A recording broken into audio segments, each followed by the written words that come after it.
Tahukah kamu, harta yang kamu miliki pada saat ini dan yang kamu simpan di rekening saat ini itu bukan sepenuhnya milik kamu. Semua harta yang kita miliki pada saat ini itu adalah titipan dan amanah dari Allah Subhanahu wa Ta'ala untuk kita gunakan dengan sebaik mungkin sebagai wasilah atau sarana untuk mendekatkan diri kepada Allah Subhanahu wa Ta'ala. Banyak orang yang takut hartanya berkurang karena zakat, padahal disitulah letak keberkahannya. Pernah kamu berpikir, di tengah banyaknya orang kaya di luar sana, masih banyak saudara kita yang masih kesulitan untuk makan, sekolah, bahkan untuk berobat juga susah. Mungkin masalahnya bukan karena di dunia ini kekurangan harta, namun masih banyak harta di luar sana yang belum ditunaikan haknya. Hak itu bernama zakat. Teman-teman semua, zakat bukan sekedar kewajiban tahunan atau rutinitas ibadah. Zakat adalah rukun Islam yang memiliki dampak yang luar biasa, baik bagi individu maupun masyarakat. Dengan menunaikan zakat, kita sedang membersihkan harta dan jiwa dari sifat kikir, sekaligus membantu saudara-saudara kita yang membutuhkan.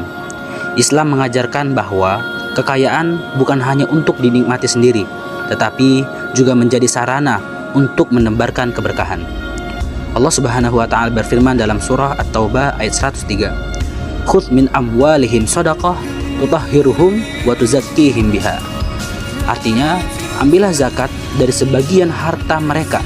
Dengan zakat itu, kamu membersihkan dan menyucikan hati mereka. Quran surah At-Taubah ayat 103. Ayat ini menunjukkan bahwa zakat bukan hanya membersihkan harta, tetapi juga menyucikan hati bagi pemiliknya.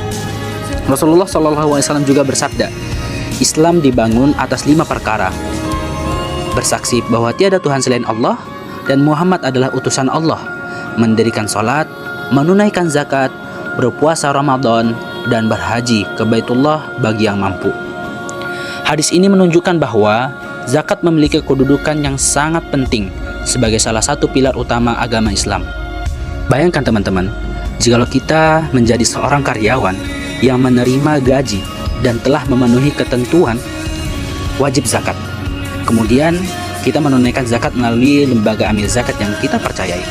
Mungkin bagi kita jumlah yang kita keluarkan terasa kecil, namun bagi seorang mustahik, bagi orang-orang yang akan menerima zakat kita, zakat itu sangat-sangat berarti bagi mereka. Bagi seorang anak yatim, zakat itu bisa menjadi biaya sekolah mereka, biaya makan mereka, dan biaya hidup mereka. Bagi seorang pedagang kecil, zakat itu bisa menjadi tambahan modal bagi mereka, tambahan modal usaha bagi mereka. Bagi keluarga yang kesulitan, zakat bisa menjadi makanan yang dapat mengenyangkan bagi mereka. Nah, dari satu kewajiban yang kita tunaikan tadi, jikalau kita mengeluarkan zakat kita, begitu banyak kehidupan yang bisa berubah menjadi lebih baik.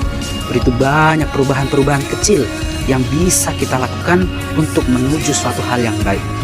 Dari penjelasan tentang zakat di atas, kita mengetahui bahwasanya zakat dapat mengajarkan kita bahwa harta yang terbaik itu bukanlah harta yang disimpan sebanyak-banyaknya.